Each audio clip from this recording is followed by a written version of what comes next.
What's good, fellow investors? I hope you're all doing great, and I want to welcome you back to my channel.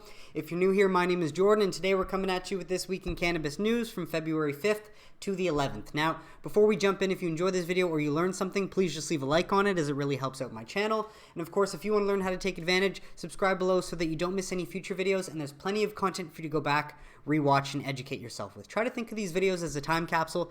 I've tried to put all the news and facts in one place so that you can watch episodes over time to learn about the evolution of the US cannabis industry, identify top companies that you keep seeing pop up that you think will be worth more in the future than they are today, based on their current market caps and of course the growth potential from new states coming online for adult use, and then take advantage whenever you feel ready if you wish to do so, of course pending whatever incremental reform we're supposed to get. So as we patiently wait for the DEA's announcement, which is imminent or coming soon, whichever word you want to twist like the politicians do, we're going to start with the LinkedIn post that set the cannabis world on fire this week from Adrian Snead, who's a well-connected DC law firm Porter Wright partner who worked for Senator Jeff Merkley and apparently helped co-write the Safer Banking Act. And so, big deal, as he says, a highly placed admin source, that's my name, confirmed that there will be a big announcement. So, of course, people took that seriously regarding cannabis likely this week. So, it doesn't mean it would come that week. I suspect it could, not that it will. And again, likely sooner than later. So we love to hear that. And while that didn't end up coming true, just funny to see these cannabis reporters doing damage control as they think they need to do. Well, touched off an absolute shitstorm in DC, apparently, to the point the White House might issue an official rebuttal to a LinkedIn post.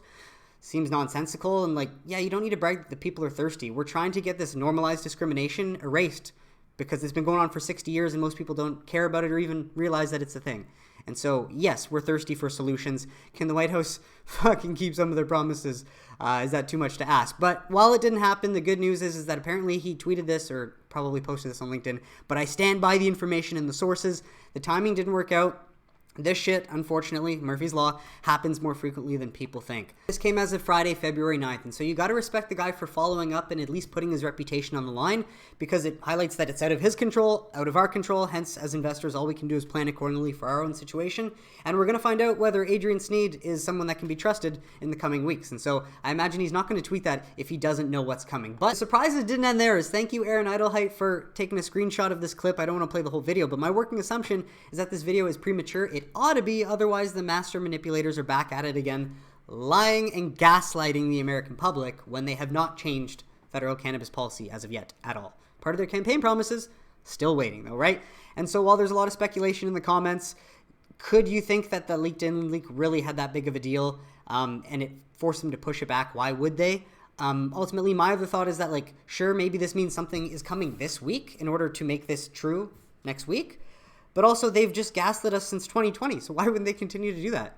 It's possible that they'll just say that, and we keep waiting. Who knows, right? So plan accordingly, everyone, folks. But wanted to share this, as it's an older one that came from Elizabeth Warren's letter to the admin. Now, here's the thing. They've sent many letters, and the letters haven't meant shit. But the senators have requested that the DEA and DOJ provide more information on steps taken to act on HHS's rescheduling recommendation no later than February 12th, which is Monday. And so take from that what you will. I did find this and wanted to share it because, of course, this could be relevant. Of course, Monday comes around, it might not be. But you just don't want to discount how dumb the Biden administration is, because this was part of their video, and they literally have Florida, Alabama, Mississippi, Louisiana as recreational and medical, and they have California, Colorado, and I could be getting more wrong. That's what I can pick off the top of my brain, what I remember, as medical only. Like, so on top of the gaslighting, this promotional ad for them is just outright wrong. It's so embarrassing. And so as much as I want to have faith that Schedule 3 is coming, and I still do, it's hard to believe it with this much stupidity running around and making decisions that affect the country. But apparently Blumenauer sent this letter February 8th with these three questions. What's the planned deadline to publish the draft rule? What's the standard timeline for drug scheduling reviews? And on what date did the DEA begin its review? Again, they don't seem to answer to any of these letters. So will it make a difference? Who knows? Everything will be in the comments though, folks, that we touch on. And just wanted to share this because the general tone as of right now, based on what happened last week, it doesn't seem like the DOJ and Biden are on the best terms. And ideally, for a Garland memo and whatnot, we would want that. And so maybe that's a way that Garland can redeem himself. Who knows? But how unfortunate, right? We've got HHS and the FDA confirming the science that cannabis is medicine. And then the two other agencies that we need cooperation from the most, the DEA and the DOJ, are dragging their feet and now are butting heads with the current admin, among other things. And so still have faith that it's coming, but we just don't like to hear this. So full link in the comments, not cannabis related, but just wanted to share that, as of course, it just has to be the case. Shit always happens in the cannabis world. And just had to share this JT in LA for a good laugh. Seems plausible to me, even if unofficial. Obviously, it's a joke. This is not real, but an unofficial transcript from Marijuana Moment between Kyle from Marijuana Moment and a White House anonymous staff source ass. I don't know who wrote this, but kudos to you for having a sense of humor and just adding it into the mix, because it did make me laugh midweek. But on to some state sales.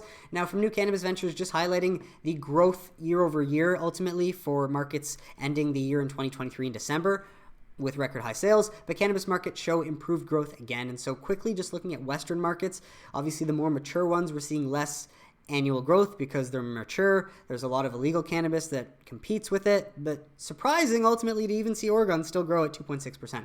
But so of course, that's the Western markets expected to be a little bit worse off than the new Eastern markets, while Florida still med only, 7.2% growth. Love to see that.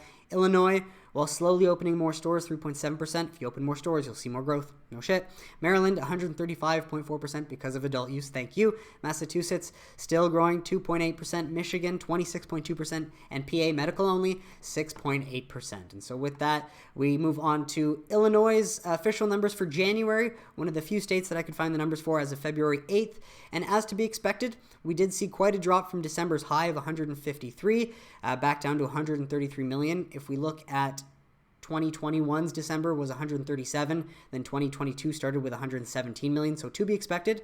But I think ultimately to compare last year's January with this year's January, sold about a million or like 900,000 more products. And so even from last year's January, 500,000 more products off of just 6 million more sold. And so good to see that, of course, as more stores open, we'll see more sales and more money flowing into the legal market. But love to see Illinois continue to provide a safer, non-addictive medicinal alternative. And with connoisseurs.io, New Mexico cannabis sales, including January 2024. January sales, adult use 34.4 million, down a little bit from December as expected in every single market because December sets a new record. Then typically we'll see that in March and April, and then we'll see that again July and August in peak summer. But I digress. Medical, 11.8 million, and then total 46.2 million.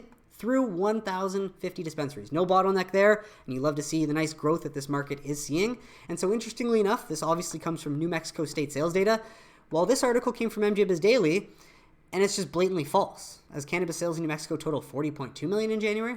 No, they didn't. Through 585 total stores? No, they didn't. And so fascinating to see MJBizDaily get it this wrong and not correct it, because usually they're pretty good at that, but this is the actual New Mexico sales data, and so clearly, 1 point for connoisseurs.io, 0 for MJBizDaily in that factor. But with that, from New Cannabis Ventures, Michigan cannabis sales sink as well, to be expected. But if we look at January of 2023, sales are up 17.1% year over year. So that's the main thing to take away. Of course, in this very competitive market that we are seeing continued growth in, which we love to see. And so breaks out sales by medical and adult use, of course. Rec keeps going up, or adult use, you call it, as medical keeps going down because cannabis itself is the medicine. Still don't know why that's difficult for people to figure out or understand, but pause to read if you're interested. While the cost or price of cannabis is going down for the consumer, and that's good. Not so good for the retailer, but we'll see how this pans out over time and whether or not this can rebound.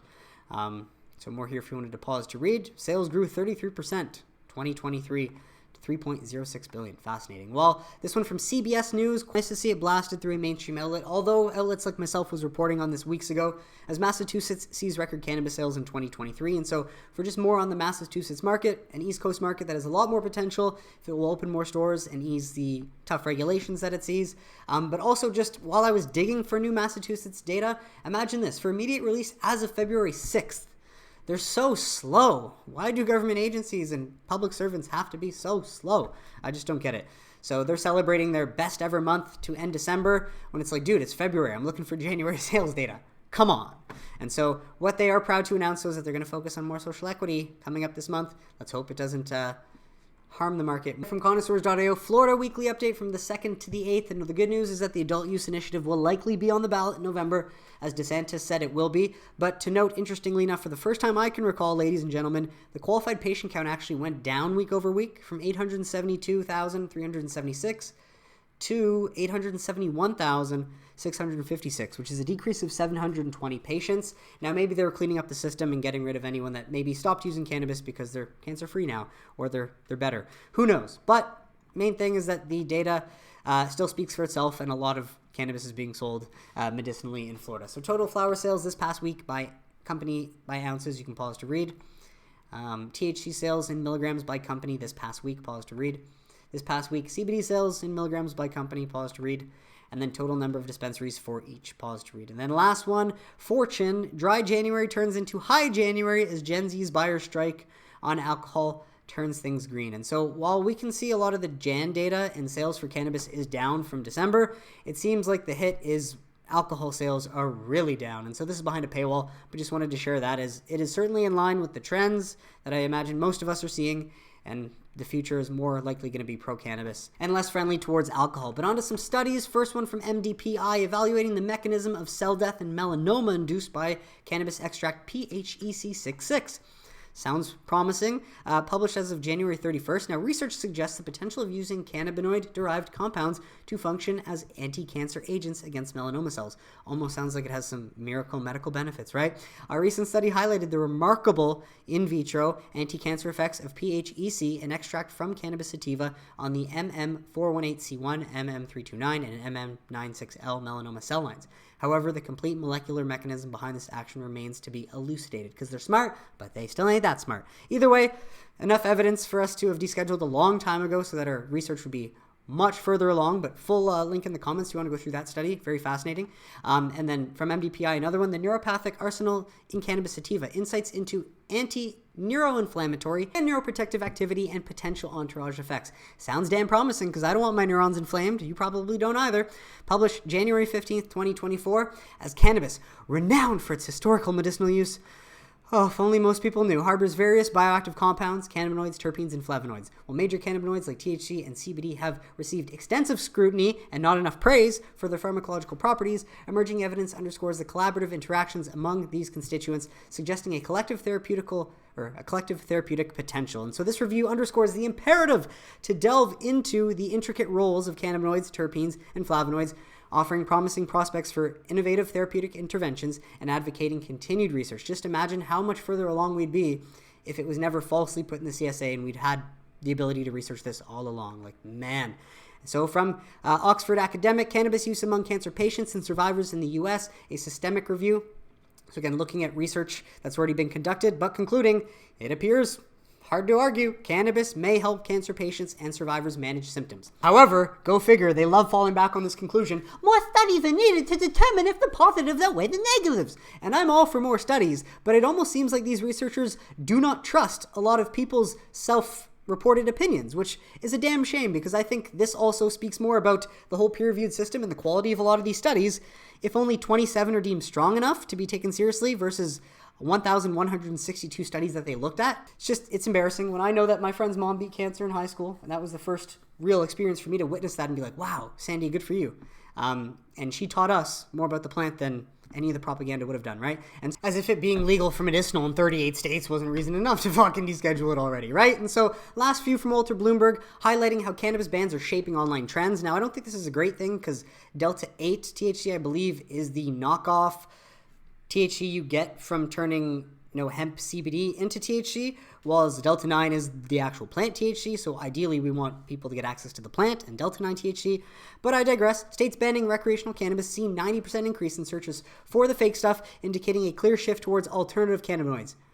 Can't we just make the plant accessible and stop making people have to rely on these workarounds? Cannabis prohibition clearly doesn't work. We know that. And so this link will be in the comments, but we love a large account spreading awareness like this. Although there might not be a clear shift towards alternative cannabinoids if the Biden admin just righted their past wrong and descheduled the damn plant like it should have been done 50 years ago. And so last one from Gallop, an updated article as of February 5th with their latest data on American self-reported cannabis smoking. So if anyone's interested, this link will be in the comments if you want to go through that. But the main reason I wanted to bring this up was because Marijuana Moment shared a story with the headline that young Americans are 5 times more likely to consume cannabis than cigarettes, which is obviously a very big public health victory, as cannabis is much healthier in the long run than tobacco. But that was really the one pull to get people to that Marijuana Moment article, and I want to rely on them as little as possible going forward. And so that was the main takeaway, to at least share some data that was recently new and reported, but more here if you wanted to pause to read it. Otherwise, full link in the comments. But on to some MSO news is Trulieve Cannabis to hold their fourth quarter and full year 2023 results on February 29th, 2024. And they will do this 8:30 a.m. before the market opens. So less than a month away. Love to see that starting sooner than later. While Air Wellness to hold fourth quarter and full year 2023 conference call on March 13th. And with Air as one of my new 2024 plays, I'm very much looking forward to that. While happy to report from newswire.ca, Mill Street Credit Fund LP reports ownership position in Air Wellness Inc. And so take from this what you will, but seems like a large investment firm takes a large position now because they see it being worth a lot more in the future, hence buying low and eventually selling high.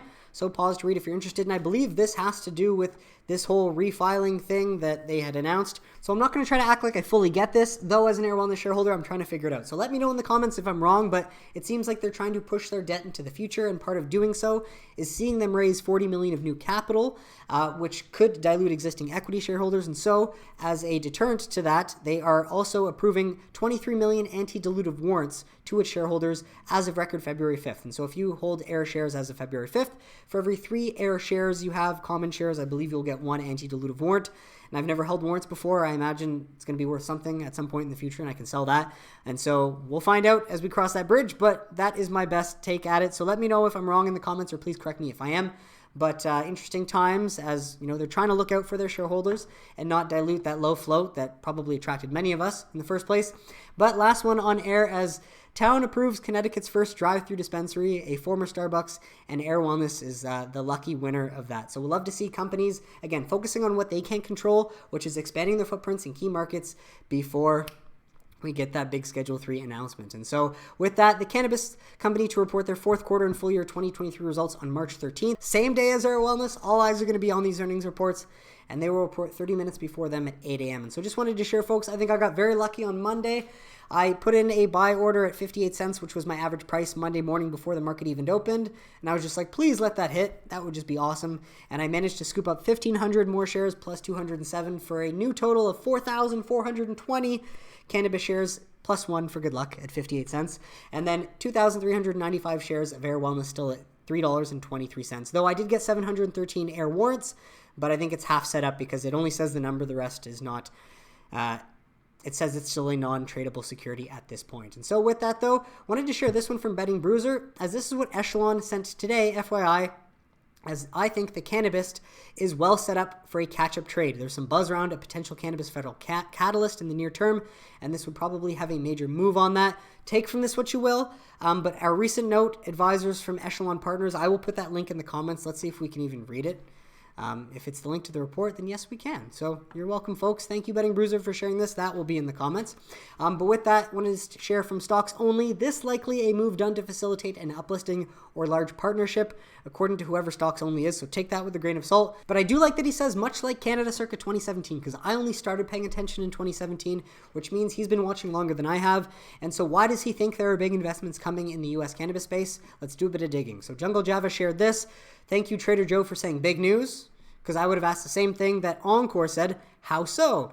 Well, this is often a prerequisite large funds want to see before investing. Thank you, Killer Chip, for asking. Can you explain? I tried researching but couldn't find anything. The company is getting rid of the super voting share structure that allows a select few people in the company to have very large voting power while holding super voting shares that can veto what regular shareholders might want to vote on. So fair enough. That does sound promising. So just wanted to share that detail. And then Trader Joe, yep, on this one. Yep. Good things coming, hopefully, from that. We'll see. With that, though, Curaleaf Select brand expands portfolio with launch of Select Stiq. As of February 7th, the sleek all-in-one design provides a new way for consumers to experience select essential oils. And so it seems like either an oil dropper or a new oil vape. Yeah, no, a new oil vape. And so take from that what you will. Good to see Curaleaf continuing to innovate, while Curaleaf apparently bought a Polish medical cannabis company to start the week, Can4Med, a prominent pharmaceutical wholesaler specializing in cannabinoid medications in Poland. And so while we still know very little, especially what they paid for it and how much money this company is making, Curaleaf also noted that the Polish Pharmaceutical Chamber estimates that the potential number of medical cannabis users could reach 300,000, while the number of legal cannabis users, both medical and CBD, is expected to reach 1.3 million by 2026. So take from that what you will.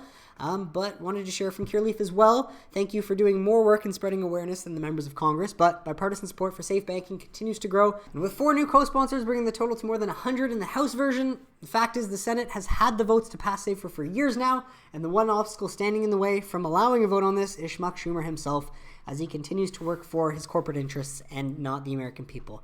Why you keep doing him dirty like that, Schmuck? Come on, your silence is speaking volumes and it's starting to drown out your lies.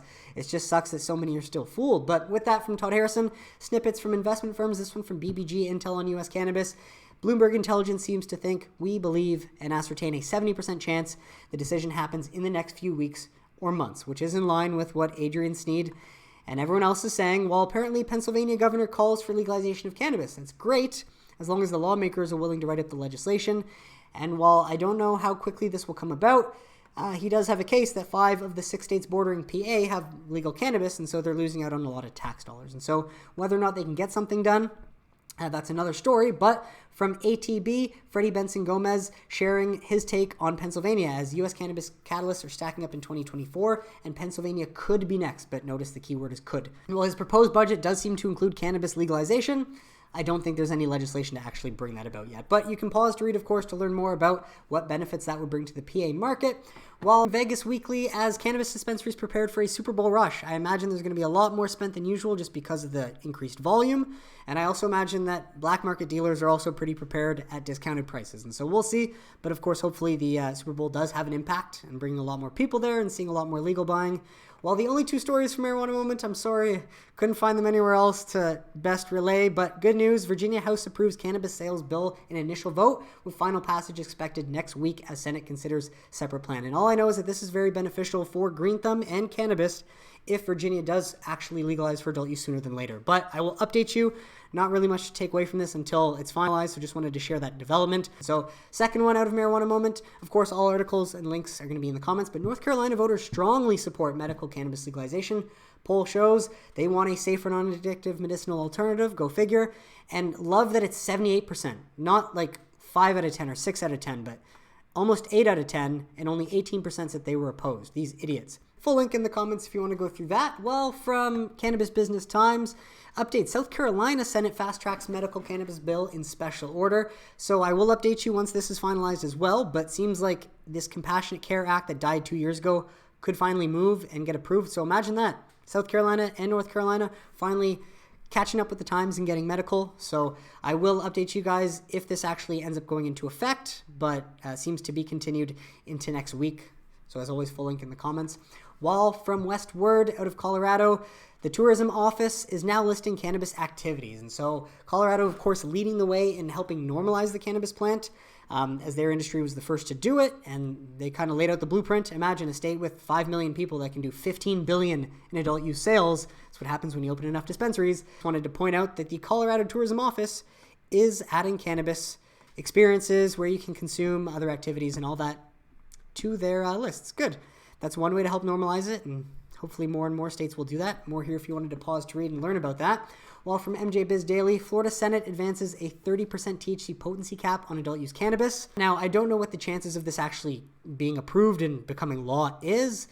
All I really want to highlight is that the good news is, again, Ron DeSantis recently said he expects adult use cannabis to appear on the ballot, and whether this 30% THC cap actually becomes law is another story. So let me know in the comments if you happen to know more about the chances of this actually becoming law, but I think it's more of just a tactic to try and, get some pushback against the potential cannabis progress that is going to come out of Florida. So let me know if I'm wrong in the comments, but as well, that's where this will be if you wanted to grab it and read through it.